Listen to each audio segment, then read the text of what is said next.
Well, good morning, everybody. Welcome again to another episode of On Point.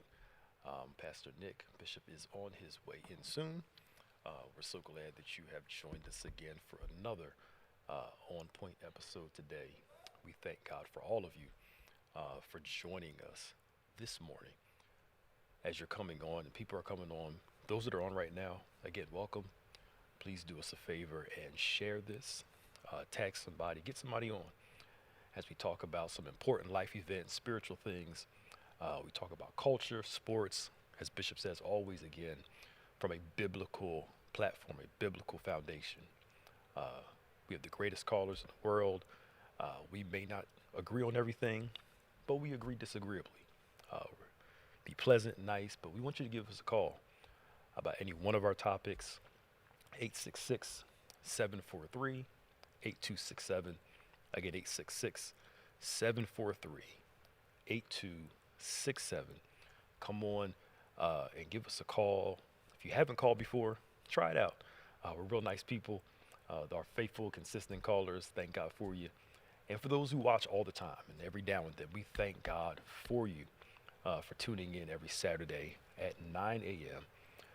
For On Point Radio, podcast, TV, all that good stuff. As we're getting ready to start some discussions, again, please share. We want to thank everybody who helped us with the toy drive. We were able to give out over 1,500 toys for the Christmas holiday to different organizations, and we thank God for all of you who gave financially or went to the store and brought them here to the church. We thank God for each and every one of you and how God has used you to be a blessing, and we're praying for you that the reward of God, the benefits of God will be, they're coming in, will be a Psalm 41 blessing, I believe, where God will heal you on your sick bed, bless you, deliver you as you help those who are in a time of need. Remember, generosity will always lead to a miracle, a life of generosity, a life of giving, a life of sowing, especially helping those who are in a time of need. God promised that when you are in need, what you make happen for others, God will make it happen for you. So again, we thank God for each and every one of you who donated, sowed, went to the store to help us, help the community for the Christmas holiday. Our Christmas spectaculars tonight, doors open at 5, begins at 5:30. We're taping it for a Christmas Eve showing. We want you to come on out and join us this evening for our Christmas spectacular. It's a wonderful weekend, wonderful day. And again, thank God for y'all joining. How you doing? Hey, man. Just banter nouts. Just I know. I know. This is the beginning of the day. I don't know what the rest is I going know. to be It's like. going to be a busy day. Hello, everybody. Good to see you. Thank you for joining us. Pastor Nick has probably already done so well. Of course, like and subscribe, share, invite as many people as you can of those that follow you to join this conversation that we believe will make a weekly impact on your life if you just get involved and listen to the wisdom, the collective wisdom of our listeners from around the country, and always led by the biblical wisdom that God gives us in His Word, so we can understand the times we're in and know exactly how to respond. Well, I wonder how much of that 148 million those two ladies in Georgia are going to end up getting, because I'm not sure Rudy has money to do. 148 million, but he's going to have to sell some stuff to satisfy this. We know their lawyers are going to get, I don't know what the law is in Georgia, but we know they're going to get at least a third. But we got to figure out, they're going to tell us soon, I guess. He's going to appeal. Yeah. Which is expected. Hey, James. He's going to appeal, which is expected. But I think if they come out with about 50 million, they should be set for the rest of their lives. 25 million apiece, 50 million apiece. That's not bad. Yeah, you can, if you're not profligate or unwise, you probably can live a comfortable life Yeah, I would hope so. and leave some to your children and your children's children, as the Bible mandates for those who are blessed with that kind of wealth. I was reading about, I mean, I knew some of the stuff they went through, but they were detailing how they had to move and how they assumed names because people were trying to, send in death threats. I mean, It was terrible. they didn't think through how this would affect, of course, anybody else is all about the power. And They weren't concerned. No. You want to sacrifice people's lives. They weren't concerned. I mean, come on. And where they overestimated, was that they didn't think that doing this to two minority women Yep. would get this much attention. Yep. Mm-hmm. That was a calculation. Yeah, it was. They're just nobodies compared to us. And, but what it does to me, it kind of reflects Giuliani's attitude about them. Kind of reflects who he was working for. A lot of people forget that the former president had to end up settling a lawsuit because he was racist in his practices of admitting people to live in his building. Yep. Down to the point that they had codes on applications. Mm-hmm. Little obvious codes, C for colored and that kind of thing. So, and he fought it at first, but then he had to end up settling, millions of dollars. And if that's not outright, I don't know what is. Yeah. But one of our pastors from New York said initially to me, he said, I don't understand why you guys are so shocked. He said, in New York, we know who you're dealing with. Yeah. He said, but you guys are just being introduced to him. This is all we've known of him. Yeah. The world thought, what was the show? The Apprentice? That was the show? Was that it? I think it was called The Apprentice. Yeah. They thought that was a character. No, that was him. That's actually, Yeah. They were like, oh, he just played. And some people said that. That's just who he played on TV. That's not who he is in real life. And then the world got to see he was playing himself. Absolutely. Yeah. And I related to you years ago when he got elected. A close friend of mine who's deceased now, I called him because he's a Republican. I called him. I said, how you going to stand behind this guy? Yeah. And he said, that's just talk, man. That's campaign talk. I said, you sure? He said, man, let's get. He said, there's no way he's going to do that. I waited till Trump was maybe 6-9 months into his. Yeah. I called him again. I said, so what do you think about the campaign talk? And he told me, he said, man, that guy's crazy. Yeah. Yeah. I said, oh, so you don't think it's just talk now? He said, no. He said, something's not right. Yeah. My thing is, like, just in general, I would understand if somebody said, you know what, I don't like how he does things, but I'm a Republican, so I'm just going to vote Republican. Because at least you're being be honest about at this point. Yeah. Then I can understand a little bit, but now it's not you can't. Yeah. If it's wrong for everybody else, Yeah. why isn't it wrong for him? Right. Mm-hmm. And I saw an expose the other day when they compared President Obama's presidency from a total character, political savvy, what he was able to accomplish in the face of some of the most blistering Republican opposition. Yep. I remember when Boehner said, we're not going to pass anything. Yep. So they made a pact that no matter what the nation needed, they were going to reject it, and they were going to do it the entire time he was in office. I saw the press conference, and I was like, did he really say that? Yeah. And I thought that would be the death knell for him and the others as politicians. We're not going to allow him to do anything as long as he's in office. Yeah. It awoke that radical base. Because to me, the Republican Party hasn't been the same since that. Sure. All these fringe people are now being voted in. But it also shows you how illogical people are. Yeah. So they create the Tea Party. They complain about these supposed taxes that Obama would do. I remember clearly. They went out there and started throwing away a bunch of tea bags. So y'all spent all this money. Logically here, y'all spent all this money to buy some tea bags to make a demonstration. But you mad about if taxes may be raised. What you spent on the tea bags, you probably paying taxes, but they don't. Logic doesn't. No. I don't know if you remember that happened. Yeah. I'm like, are y'all silly? And even more financially significant example is that the deficit went up by trillions under Trump. And the Republicans, as long as I've known them, were supposed to be a fiscally responsible party. Yeah. I mean, trillions of dollars. But that is a repeating theme of Republican administrations. The debt goes up, trillions of dollars. The Democrats get in, bring it way down. Here they come again, boom. But it's always at the expense of working people and the benefit of those that are wealthy. But then they scream about budgets when they're not in office. Oh yeah, absolutely. Because they say, as you say, a good use of funds to, like the tax thing that they put through when Trump was in office. I'm waiting for that bill to come due. Okay. Because again, like you said, they're not creating new money. No. They're going to have to raise taxes some way, somehow. To make up for all that lost income. And it's some of the Republican politicians that I'm familiar with, they seem to have already forgotten that they spent more than any previous administration. And the debt's, a couple $1 trillion now.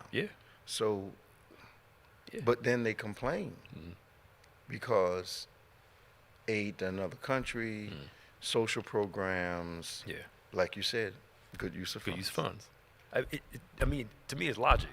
You cut income, raise spending. In any household, you're going to be in debt. You're in trouble. You're in trouble. And it's basic. Right. And then start cutting out useless things, hoping that it will fix it. It's like you $100,000 in debt. I'm going to cut this $5 bill. That's like one of us getting a reduction in income and then going out and buying a $250,000 car. Right. It's like you either going to lose the car or stop feeding people in the house, one or the other. Right. But seems to be the car is worth it to these individuals. Because I think people are starting to see, if they're aware, that tax cut plan that helped raise the deficit and all that was for those millionaires. Well, they ought to know it. They gave them a quick, 1 year tax break, and now everything's going back up again. They protected the people that funded their runs for office. Whatever special interest they get from these people, whatever gifts they get from them. We now know the Supreme Court is not as stellar and as pure as it has been purported to be in the past, and that they are now making rules which protect those improprieties. That's amazing to me. How you're the Supreme Court, and now you're basically saying, yes, we can be bought also. That was that thing they did years ago under Bush, I believe, where corporations are considered people now. I can't remember the rule, but you know what I'm talking about. So now corporations, like you said, they can give unlimited funds. Unlimited funds, because they are an organization as a person. Just outright, you can buy this if you want to, and it's legal. But IRS will audit you if they feel as though you're giving too much to your church. That's true. That's true. You have to show a pattern of giving to your church, so they don't all of a sudden come up with, because I've had an accountant tell me, you ever think about giving less to your church? No. No. Because I'm not giving it to the church, I'm giving it to God. Yes. It's so, this thing we're doing on Wednesday night, man, with this whole business thing that I was sharing with one of the pastors last night. I said, a lot of times Christians think getting into business means you have to compromise your identity. But what about celebrating your uniqueness and having faith in God if you believe God has given you the ability for a business, for a book, for whatever that's outside your immediate vocation? Well, just out of curiosity, I wanted to know how many Christians there were in the country. People of Christian orientation, 280 million of them. I wanted to know worldwide how many. 8 billion people, and 2.8 billion of those people are Christian-oriented folk. Okay. So if God gives you an ability that's going to serve his people, your number one thing doesn't have to be, let me see how secular I can look. Yeah. Because when God raises you up to be a business person or, create some product or something like that, you've got in the U.S. alone over 200 million people that are possible market for you. Yep. But what do? We don't have enough faith in the fact that God gives us the ability to be productive like this. So we figure first thing I've got to do is destroy my uniqueness to appeal to a people that perhaps you won't. When God gives you millions of people as a resource for problems that you can solve for people of faith. Absolutely. Okay. And find your lane. And don't have to write a compromise book. You can actually call it Living by Faith. Yeah. And start to work the market that God has given you. And it makes perfect sense to me. Yeah. Because I see it now, trying to sensationalize. I'm talking not having a clever slogan. I'm talking about sensationalize like in a negative way, just to get people the reality TV model, which what we're seeing more now. The more crazy I sound, the more followers and compromising myself for the quick fix. I'm watching guys on YouTube that their claim to fame they say is the integrity in broadcasting. Yeah. But their clickbait is pictures of preachers criticizing them or a church that's not even in the content that's in the video. Yeah. Simply to get you click on it. Because they know these names will get you to to click in. But then they're blazing everybody on their video with people whose doctrine they don't believe with or are not in agreement with, and different other kinds of criticism. At the top of their video is misleading. Yeah, it is. Because the guys I'm talking about ain't even in the video. I know. It's all about the click. Man. The way they... And here's the crazy thing. Is they changed their pay structure, YouTube and Facebook and all that. Did they? Yeah, you don't get paid as much because since COVID, okay, they had to pay all these big payouts out because so many people were watching stuff online. Oh. So they're like, nah, y'all making too much money. So they started taking stuff away. Is that why there's so much advertising in the videos? Yes. Because they're doing all of this for like a penny, 2 cents. Unless you're one of those big people, you're fine. But the 1,000 views now is not the same as it was 2-3 years ago. So whereas I have a buddy who he was doing like maybe 100,000 views a month. That was getting him a $5,000 check coming in. I believe it was on a weekly basis. So you're saying they changed that? They changed it. Yeah. So now you're not getting paid as. So they probably raised the viewership and the clicks rate, and then lowered the money for anything below that. Yeah, I don't know how they did, but they did it somehow. I kind of understand it because I remember the first book deal that I negotiated. They gave me a wonderful royalty rate, but it was for a number they thought I'd never hit. Right. Yep. And they had this other rate for just lower and normal stuff. And when I actually hit the number that they never thought I was going to hit, I was with Heal Without Scars. They actually called me because they had never had to pay. Yeah. Now, I didn't know that at the time, Nick, and this is something you know, or honest may not. I had become the #1 author in Whitaker House history, and I didn't know it. I remember that. Yeah. I didn't know it, and they didn't tell me. Okay.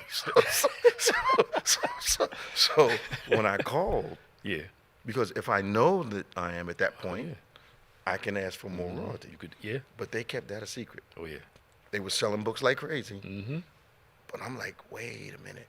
So there's this number that they don't think you're ever going to reach. Yeah. They get you content down in the lower regions, and then when you hit it, they got to start paying you. Yeah. I believe it. Business will always find a way to look out for itself. Absolutely. Over. And I was with a Christian company at that time. I know. Okay. I'm just saying. I had the net. They had the net agreement. That's when you got your money. When I went to a secular, it was It was a percentage of retail. Right. Period. Period. Wow. Wow. But that might. Have you ever thought about doing your Kingdom Heirs again?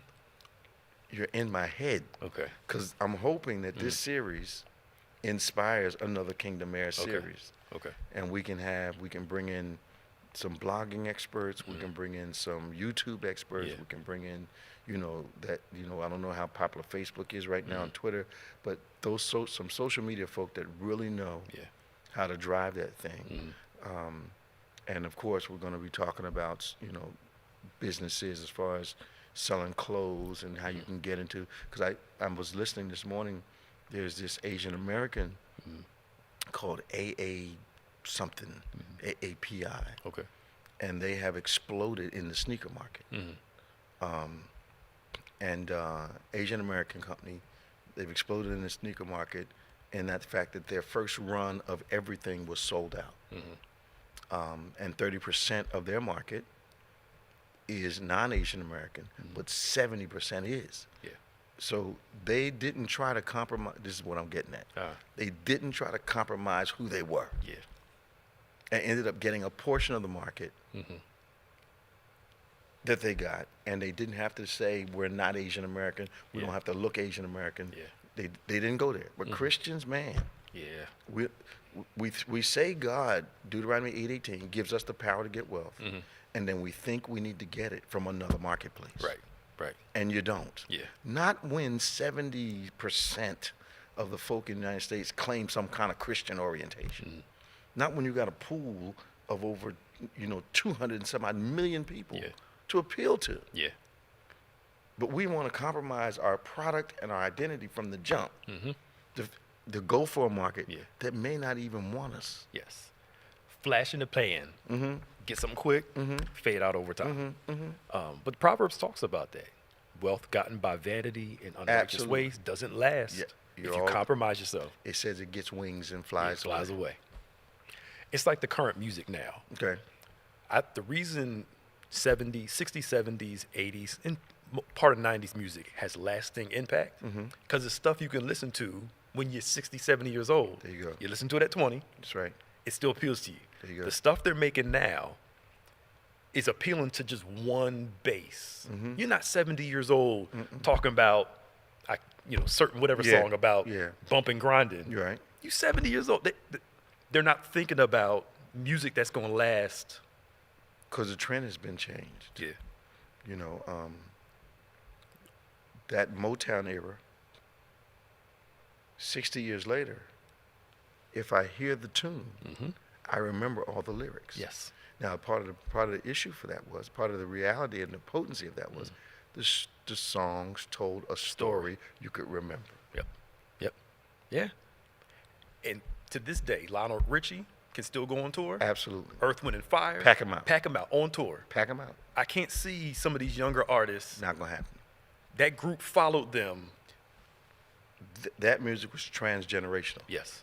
Because every generation responds to a story that deals with something that's very personal, like a relationship, losing of a lost one, hard to get ahead. Yeah. Those are the types of themes that are common among all generations. Yes. So the reason the Motown thing is lasting and the Atlantic Records thing is lasting, because it's transgenerational music, because there's a connectivity between all of them. I can't tell you what Beyonce sang last week. I can't tell you. And I can't repeat any lyrics from her songs. Yeah. But let's be serious. There's a lot of Christian music. I can't repeat the music. Repeat the music anymore. Yeah. I know some songs, but a lot of the new stuff, I can't recite the words. If you hold the gun to my head, tell me what the words of that song say. I can't do it. Yeah. Yeah. And I'm a fan of music, but the stories don't last. Yeah. Yeah. It's the trend of. I'm not gonna remember a song that says "Make Me Laugh." It's true. I'm just not. I know. It doesn't speak to you. No. Yeah. Doesn't hit here. No. 866-743-8267, 866-743-8267. This is On Point, the #1 Saturday morning Christian-based call-in talk show in America, live every Saturday morning from 9 a.m. to 10 a.m. Eastern Standard Time on any smart device. at David G. Evans, the number 1, at David G. Evans 1. Give us a call, 866-743-8267, 866-74 Evans. We'd love to talk to you. We love talking to first-time callers. We've got Robin on line 1 from Delaware, looking for the rest of our people to jump on as we get started. Now, we talked about this last week, Pastor Nick. Were you under any impression that the board chair and president of University of Pennsylvania was out? I didn't consider the board chair because the chair wasn't really in the story. The president was. Should have been. Okay. Because the president works for the board. So the board chair probably should have fired her. Yes. The moment it happened. Yes. And would have been able to keep his. Yes. Or her, who, I don't know who it is. As a matter of fact, the president couldn't make that decision unless she went rogue, which I doubt, without consulting the chair. Yeah. That's how that thing works in college. Okay. The chair is actually the individual that's running the university. Right. The president works for the board. Yes. So he had to go. She had to go because both of us said they were not going to give up $100 million for 2 individuals. And that was only one person, $100 million. The You're rest not of them, You're not hearing sure. what I'm saying. So the board chair probably at the day after day of that event said, we got to let you go. And would have saved possibly. What should have happened was the announcement should have never been made. Okay. The way it was made. You don't make a national, that's not how it works. The president does not, in a real board situation, I can only speak from my experience. Sure. You do have some presidents that you have a hard time controlling. You know, I had 2 presidents. One that was pretty easy to get along with. One that was super intelligent, but I had to keep my hands on him. In meetings, I would have to. Yeah. Come on back, bro. Come on back. Yeah. But the reality is that those major announcements, unless the president is gambling with his or her job, you don't make that kind of image impacting announcement without consulting your board. Right.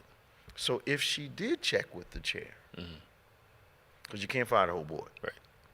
If she did check with the chair and the chair said, go ahead, then they're both at fault. If they did check with the board and the board didn't step up like it should, or the board went along with it, the chair should have been on record as saying, no, we can't do this. Yeah. Y'all may outvote me this time, but we can't do it this way. Okay. But if he or she is not on record as saying this is not the way to go, $100 million, we can get us another chair. We can get fine. Yeah. The new chair is sitting right around Right. around I the know. table. Yeah. Oh, and I'm sure there was somebody vying for that position too All at the that time. table. All the And time. was ready to get. All the time. That's so cutthroat, man. Just Look, Doc, look, those board seats in most universities are volunteer positions, but they are prestigious volunteer positions. Right. I am a board of directors person at the U of P. That's major that's stuff. a lot of open doors right there. Oh, Yeah. Doc. Yeah. That's a lot of open doors. Your own foundations are exposed to people with great resources. Yes. Oh, it's an amazing thing. Yeah. It's amazing. But I wasn't surprised. I call you and say, look, Nick, Yeah. I'm not particularly comfortable with X, Y, and Z. Right. That person said X, Y, and Z. Yeah.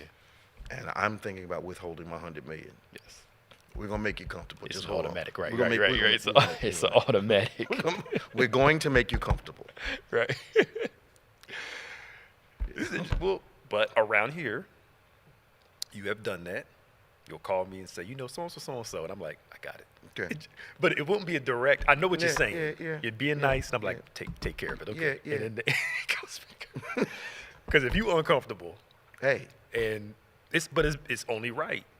People focus on the response, not what caused the response. absolutely. One of the most profitable conversations I was privileged to be a part of was when at the club I'm a member of, when a real young, rich, aggressive Turk came in to talk to some of the guys who had long money. Yeah. He was quick rich. He had money, Mm-hmm. but he was talking to a room full of guys that had long dollars. Yeah. And he was being about as brash, and I'm thinking, this guy must really have some leverage. Mm-hmm. And the senior wealthy guy in the room said, "You're making us all very uncomfortable." And I'm like, oh my goodness. And the guy, he heard him, and he like, because some of his wealth was attached to some of the relationships in the room. Okay. And all the guy said, "You're making us all very uncomfortable." He throttled down his approach, got in line like he was supposed to. Yeah. Because the next thing was, we don't have to work with you anymore. Right. I can pull this contract, I can pull this one, Yeah. I can pull this one. But he had gotten so successful Right. that he thought, let me go in and talk to these guys like I want to. Yeah. And that was the most lethal statement I'd ever heard. And didn't have to raise his voice. Just. No. And words that could be misinterpreted. Yeah. That's true. In other words, you don't want to do this. You don't want to do this because what you say, their thing is always not. I got the idea, but can I work with you? Can I work with you is the big thing. Some of y'all need to hear me now. Yeah. When you're talking to great wealth, they understand your proposal in about 10 minutes. You get 10 minutes in, you ask, are there any questions so far? They'll pop them to you. You have a 45-minute presentation ready, but you don't need that more for guys that are already in the place you're trying to get. Right.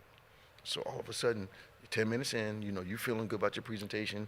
They're going to get bored after 15 minutes. Okay. 10 minutes in, any questions for me so far? Someone will say, well, continue, or, well, I want to know X, Y, and Z. And then all of a sudden, the conversation will try to shift. You want to get back to your presentation. They're trying to find out what kind of person you are. Okay. Go with the shift, right? Yeah. So, they start asking about the kids and about what are you doing on the weekends. Because now I need to see the idea is good, but can I and do I want to work with you? Right. Now, you're prepared to do some more presentation. Yeah. But 10, 15 minutes tops. If you've constructed the thing right, should have everything in those first 10, 15 minutes. They get it. Yeah. They can see it immediately. Right. And then all of a sudden they're asking things like, so what do you do on the weekends? Yeah. Yeah. Now they're trying to find out if you get drunk over the weekend. Do you smoke dope? Right. Are you religious? Are you? That's what they're trying to find out. Yeah. Most of us, we just want to do our presentation. Right. You find out the room by asking the question 10 minutes in. Right. Are there any questions so far? Yeah. And they'll either tell you to continue, or they'll say, I think I get it. Blah blah blah blah blah. Yeah. And then you start talking. Can we work together? Right. So it seems the numbers. Big money. Yeah. They understand the deal immediately. Okay. Okay. That makes sense. I hope I help some of y'all. That was good. We got Robin from Bear, Delaware. We have Mark from Tallulah, South Carolina. Let's go to Robin. Hey, Robin, how you doing? Good morning, Bishop. Good morning, Pastor Nick. Morning. How What's y'all going on? Oh, nothing. Just was laughing with Sister Crystal. She's supposed to be up there working. Come on. She I thought I heard that laugh all the way down here. Oh my gosh, she's funny. That's my sister. But I wanted to say, as always, Bishop, enjoying the conversation this morning on Point, but Bible study, especially when you're talking about the phones. You remember when we had to call the operator to make a long distance call? Talking about innovations. Yep. Yes, because I was thinking, I was like, dang, that was a long time ago. Innovations. Ooh, that was a long time ago. I had the first cell bag phone when came out in 1995, and I was like, Dad, I said I missed that. Well, but innovation. The point was innovation is usually a variation of an existing invention. Yep. So we went from phones on the wall and dial-ups to cell phones walking around with us and connected anywhere in the world. And there was no voicemail back then. Yeah. But somebody said, okay, how do I stop missing calls? And then call waiting came. Yep. So most new inventions are variations on an existing invention. Yeah. Remember the TV used to go off at 12 o'clock? Yeah. Pastor Nick don't remember that. You'd get this big signal in the middle and snow. Black and white, yeah. Yeah, it was over. I know. Oh, Pastor Nick. Yes. I wanted to ask you, how was your birthday? I know it was last month, but what, 30 now? 30? I'm 42. Are you? Yeah. 30? Well, you still look the same. You just got that young No, he face. don't. No, I don't. don't. No, I don't. No, I Yes, don't. he No, does. I I'm don't. telling You the see all truth. you see all that gray in his Right. beard. No, I don't. You see all know that what? gray. Pastor Nick, you still look young. No. But happy birthday. I hope He you does had a look good young, one. but he don't look the same as he used to. None of us do. None of us do. No, ma'am. No, Right, sir. no, man. No, ma'am. Oh, gosh, I know we all aging. Yeah, but I love the way you broke down the Moses story. Okay. Oh, yeah. I had to watch that again. Okay. I got it. That's all I can say is I got it. The way you broke that down. I'm glad. I'm excited about this part of the series. It Yes, just me amazes me too. how we overlook such simple things like a rod. It wasn't spectacular with no gold on it. It was just a shepherd's rod, and you're right. We overlook the simple. We run from the very thing Yes. God gives us to give us our uniqueness. Yep. We run from it. Yep. Yep. You mean I got to carry this stick around? Yeah. Yeah, carry the word around. Just Carry the word yeah. around. It's crazy. We Yeah, run but- from the Christian identity to try to blend in with something else. Yeah. I know. Moses was remarkably unique. Yes. Yes, Yep. he was. Yes, Yep. he was. He absolutely But I was. just wanted to let you be aware, and anybody that listening, if they heard about the two scams. The first one is the gift card scam. When you purchase a gift card, Yeah. check to make sure that the top of it wasn't cut off, because what they're doing is people are cutting the top piece off that has the number. So when you load the card, they're getting your money. Get out of here. Yep. The second scam is the UPS. When you get like a text or email stating that you have 24 hours to sign in so we can deliver your package, that's a scam, because they want you to sign in, they get your information. Yeah. So those are the two. Yeah, I know Pastor Nick, I got one of you those know yesterday. I mean, Did you? this week, a UPS text, and of course I ignored it, of course, but But if you know you didn't order something, what? yeah. Well, the crazy thing, I had something. UPS was coming, Well, so they take a chance on but it. I didn't sign up. I don't know how they do it, but I didn't sign up for the text thing. Okay. And the Yeah, I email, don't- I yeah. get them all the time. I Yeah, just, they- like you said, Maybe just that's delete. a hack into the UPS system. I Some don't kind of way. they're Because they fine. do that phishing thing. Yeah, Yeah. yeah. They're good at what they do. Yeah. Well, they come up with something every year. Yeah. Evil's innovative too. That's Yeah, right. It's Absolutely. Yep. But I'm going to leave this with Pastor Nick. Yes, Okay. ma'am. Okay. What is going on in the NFL? I know you probably saw the clip of Mahomes, how he acted up, and then with the Eagles. So I just want to get your input on what's been going on this last week with the games. And I was surprised he's to been see traumatized Mahomes all act week. the way he I know. did.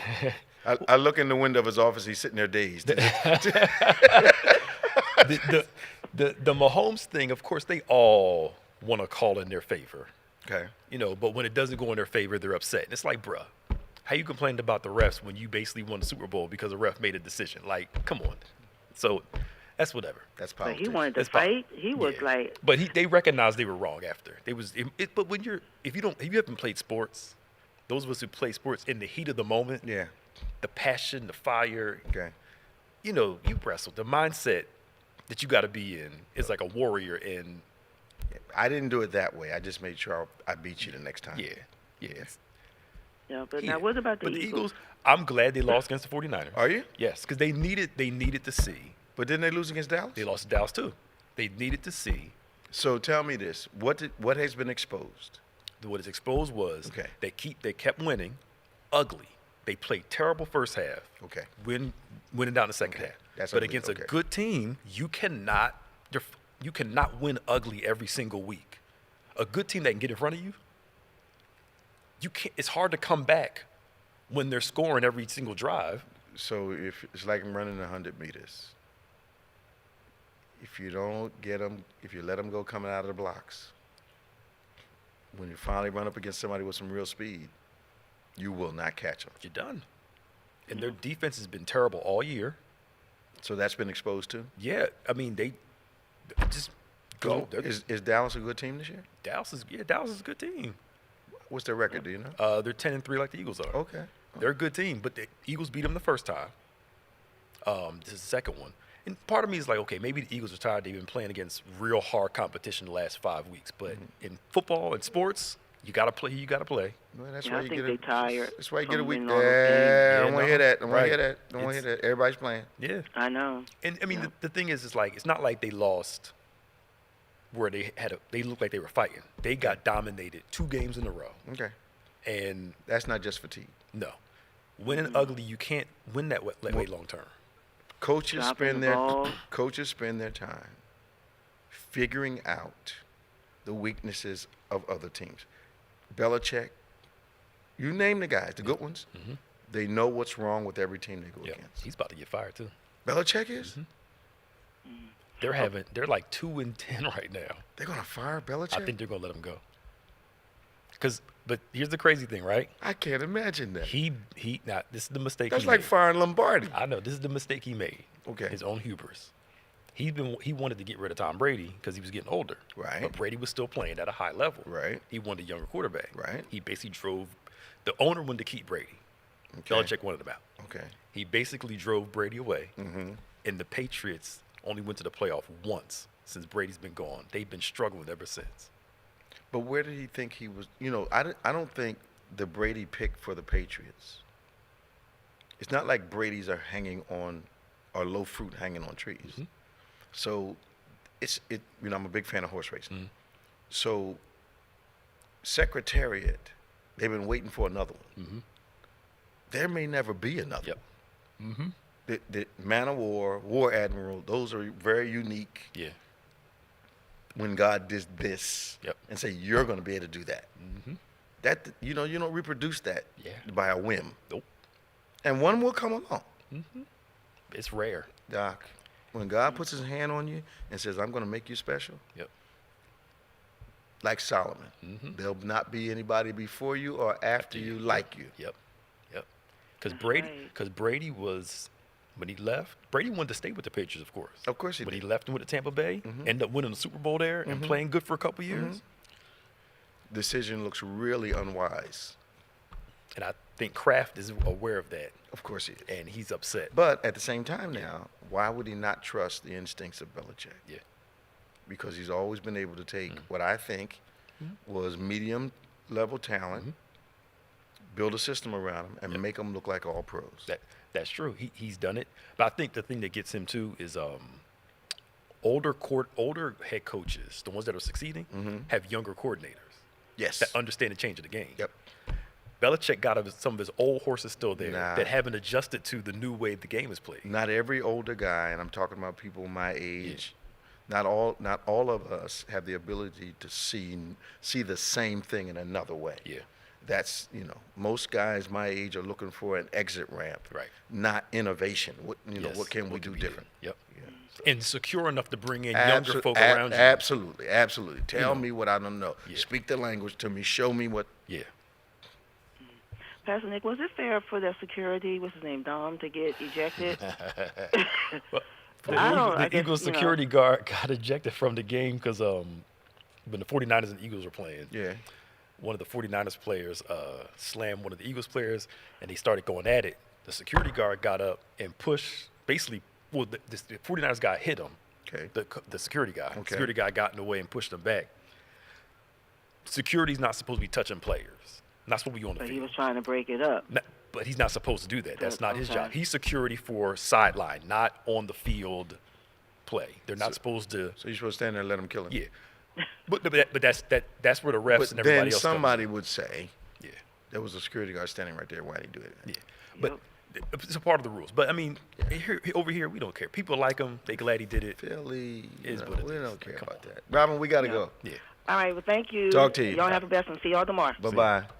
We got Mark from Tallulah, South Carolina. What's up, Mark? How you doing?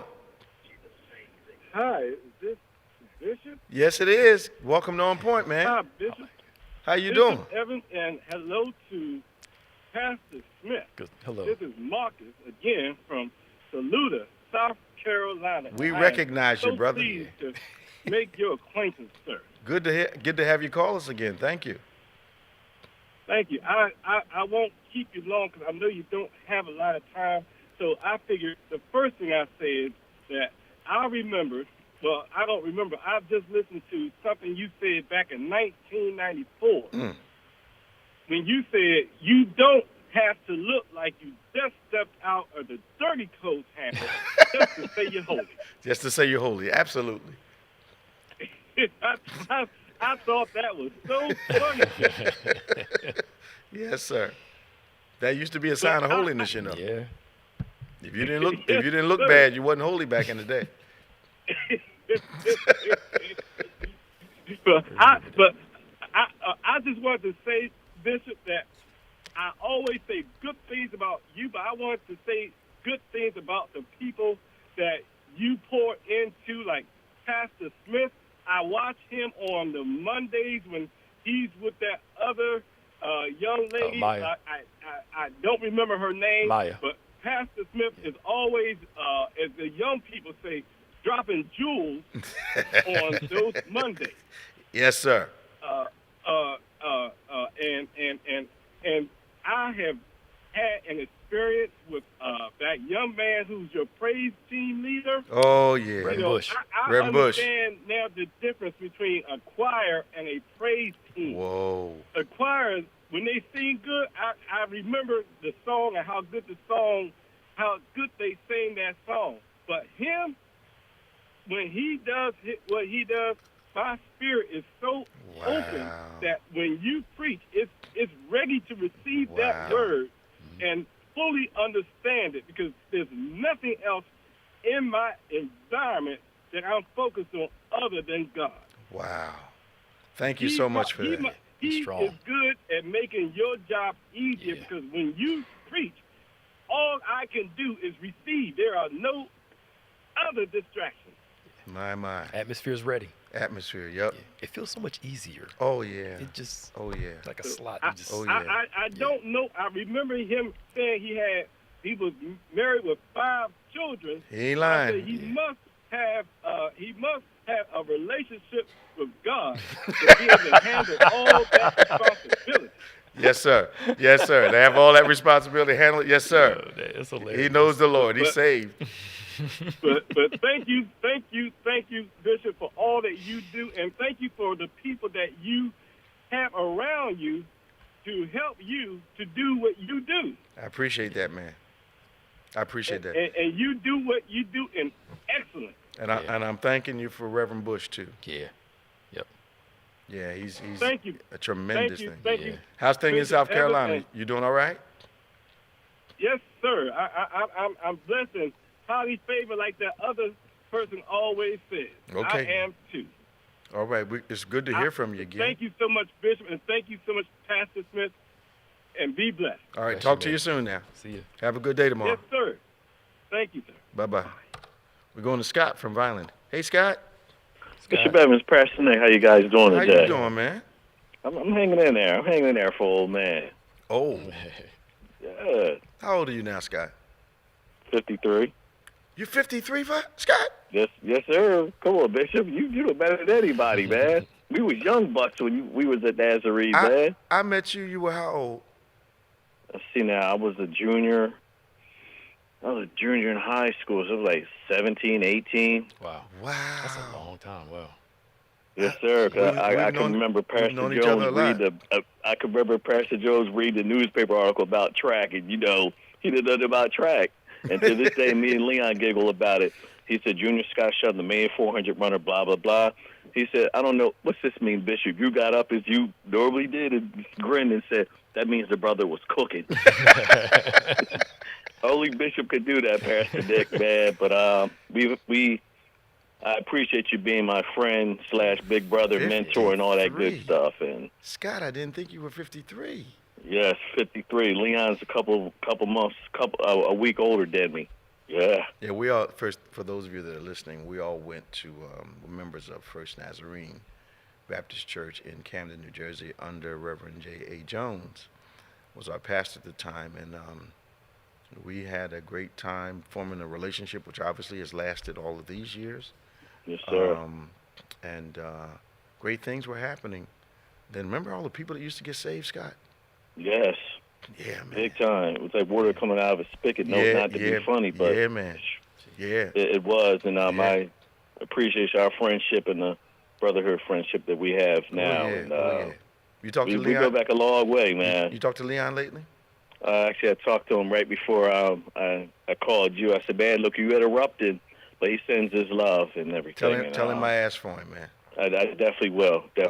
All right. You might have to make some decisions to move back up here. And I hope to see you soon. And how many times I got to say that? And No, well, his next visit up, he'll definitely will be by. don't wait for him. Yeah. You in Vineland, you in New Jersey, you'll have any excuse. We have people come from all over the country, cross the bridge. Amen. No, we will. I got to get myself back in the church. I'm leveraging my relationship right now. Yeah. Now, me and Nia will be up there. All right, man. I'm going to bring Nia with me. Yeah. So you can finally meet her. That way, she's not imaginary. if you bring her, that's going to keep me from fussing at you. So you just make sure you bring her with you. Well, I'm definitely going to have to bring her. All right, real man. quick with the Eagles. You probably saw it, Pastor Nick. You might have Bishop. Thank God for Troy Vincent. You know, they trying to ban the tush, which is basically a new name. We all know it's the quarterback sneak. Troy Vincent got up there and said, look, other teams are just mad in the league because they can't stop it. That's the bottom line. So Roger Goodell, you know, he's in the Cowboys' back pocket. We all know that. And They're trying to stop the quarterback from running the ball. The tush pushes where Jalen gets under there and they come behind him and push him forward. They're saying that the push forward is the issue, but the issue is not. Other teams are trying it, but it doesn't work. But absolutely, that's not a new move. No. They get behind running backs. Yeah, they get behind and push them. Yes. The reason why it works so good for Jalen, you have a quarterback that can squat 500, 600 pounds. Yep. That's hard to stop in general by himself. Can he squat 5? He can squat 5. Yes. He is strong. Are you kidding me? He is strong. Easily. Not even squinting or making noises. Strong. Really? Yes. Yes. So that's why it's all legs. So, I mean, you never know what God's going to put in a person. Yeah. You don't. You look at him, you wouldn't think that. Yeah, he doesn't look that big. He is strong. That's probably another reason he's so calm. Yes. Well, that's all I have for you guys. Peace. All right, man. God bless. Talk to you now. All right. Take it All easy. right, bye-bye. Bye-bye. See ya. Can't get him off. I can't drop him, Crystal. There it is. Got it. We've got about 6 minutes left. Let's talk about what's going to be happening. I would like to invite all of you to our Christmas spectacular tomorrow night. Tonight. Mm-hmm. Our Christmas spectacular tonight at 5:30. The doors open at 5 p.m. It will be a live recording. We want you to be a part of what God is going to do this evening. 5:30, Christmas spectacular, live recording. You want to be a part of that. Doors open at 5 o'clock. Of course, we want you to join us tomorrow at 8 a.m. virtually, 11 a.m. in the house live for our in-person encounter worship experience. We're no longer requiring COVID vaccinations, but we are still being cautious. Bible study in the middle of the week, 12 o'clock, 7 p.m. You don't want to miss it. Both of us are in great. What are you teaching on at your noonday Bible study? Something called Who's Your Daddy? Who's your dad? I'm talking about the father of lies versus the father of truth. You know when Jesus talks about the devil's father of lies? It's pretty cool. Okay. And we're in search of a hidden treasure. Yeah. It is our professional business, that book you've been sitting on, though that gift that God has given you that you have not maximized or monetized. We're showing you how to do that, how God has gifted you for generational impact. If you're interested in receiving any news updates from us, you can text BBC News to 28950. If you want some inspirational messages from us during the week, you can do BBC Elevate at 28950. Now, there's no need to pray by yourself. Yep. We'd love to pray with you, and you can do that. Send your prayer request to social@go2bethany.com. That go2bethany.com. And, of course, subscribe to David G. Evans 1 and BBC of NJ. That's BBC of NJ, David G. Evans 1 on YouTube. And subscribe to our podcast platforms, DGEMS, and On Point. Now, we've got about 4 minutes. I need your opinion on Draymond Green. Did you watch the video? Did you see it? I watched it, and the first time I watched it, I wasn't sure what he did. So I paid attention, real attention, second time. Was all that necessary? No. They're getting him for all this, his history. It's flagrant. And for this. Yeah. He needs some help because he's costing his team, costing himself. I don't know what's going on in his head. Something's going on. But for them to suspend you indefinitely, they're not giving you a time frame. I actually thought they were going to unload Draymond 2 seasons ago. Okay. He reminds me of Dennis Rodman. And I believe that Dennis Rodman's theatrics were to attract attention to himself because there was a star on the team. And Dennis didn't want to be lost in the visual. I've had that opinion about Draymond for quite a while. Yeah. You know, he's on Steph Curry is Steph Curry. Yeah. And the other guy, what's his name? Clay now. Clay Thompson. The other guy that can shoot is quite a star himself. Yeah.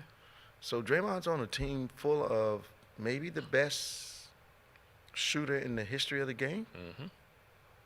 And to me, it's like he's tantrum-oriented. Yeah. And a tantrum is usually about attention. Yeah, it is. And not realizing how important he is to that team. Well, it's not enough. They lost that finals to Cleveland because he got suspended, of course, during the series. And it's like, bruh, look what happened to the team after you were gone. He doesn't realize he's a huge cog in the wheel. But it doesn't. His reaction does not engender him to management, nor eventually going to be to his teammates. Yep. You're making it hard for us to win, man. Yes. Yeah. And I mean, and then for him to say, I didn't do anything wrong, I don't have to apologize, I was just spinning around. No, he wasn't spinning. You ain't spinning with no closed fist. No, or man. Close to it. No, man. That wasn't. Yeah. And then even a couple weeks ago when he stepped on the guy, like come on, like he been ejected 3 times I think this year. He's been getting by because he's on Golden State. Yeah. But I'm glad they yanked him. Yeah. Because the guy could have gotten seriously hurt. But for him to say he didn't do anything wrong, it's just it was your hand. It wasn't somebody else's. Right. And you spin around like that. Come on, the man. way you did it, that was on purpose. They know how to do that. Yes. Maybe he didn't like the fact the guy was defending him so closely, but that's not. Yeah. Step away from the dude. Yeah. And the guy wasn't even holding him. Didn't seem like he was offending at all. Yeah. So normally I'm like, did the guy really do what they said? But the second time I watched the tape, I was like, no, you can't do that. Nah. He needs some anger management counseling. He needs some therapy. He needs something. You know how they gonna manage it? If they take enough money from that dude, it'll manage his anger. Yeah. Oh yeah. I hope so. Oh no. If they hit him, hit him. Yeah. You watch him get rehabilitated Real when fast. he counts his money next week. Right. True. We're out of time. We're so glad you took the time to join us. Join us next week on OnPointe, the #1 Saturday morning Christian-based call-in talk show in America. Stay strong, stay safe, and remember, faith acts like a thing is so, even when it's not so. For Pastor Nick, I'm Bishop David G. Evans. See you next time.